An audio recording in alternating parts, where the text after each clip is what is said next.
GSLV mark 2 తరహా ప్రయోగాలలో రెండవదిగా, అదేవిధంగా మొత్తంగా చూస్తే జిఎస్ఎల్వి ప్రయోగాలలో 8వ ప్రయోగంగా దీన్ని మనం చెప్తాం.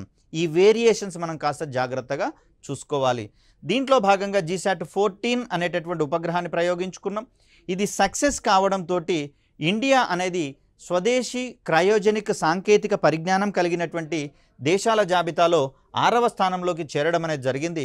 మరి ముందున్నటువంటి స్థానాలలో యుఎస్ఏ కావచ్చు, రష్యా, ఫ్రాన్స్, చైనా, జపాన్ అనేటటువంటివి నిలబడడం జరిగింది. దీని తర్వాత 6వ దేశంగా భారత్ ఎదిగినటువంటి క్రమాన్ని మనం చూస్తాం.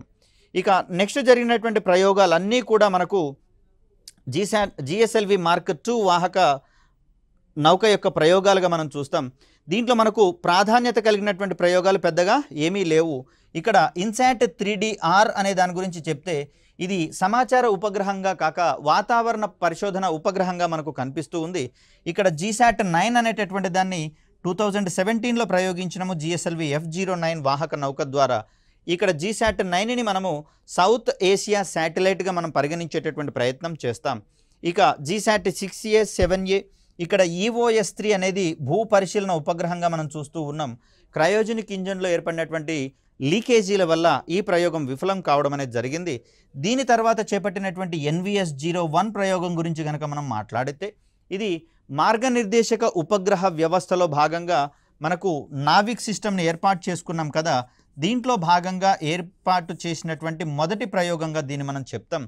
దీంట్లో ట్రాన్స్పాండర్లతో సహా అదేవిధంగా గడియారాలతో సహా స్వదేశీయంగా రూపొందించుకొని ప్రయోగించుకున్నటువంటి నావిక శ్రేణి ఉపగ్రహాలలో మొదటి ఉపగ్రహంగా దీన్ని మనం చెప్తాం. దీన్ని జిఎస్ఎల్వి F12 ద్వారా మే 29, 2023న ప్రయోగించడం జరిగింది. GSTOలోకి దీన్ని ప్రయోగించుకున్నాం.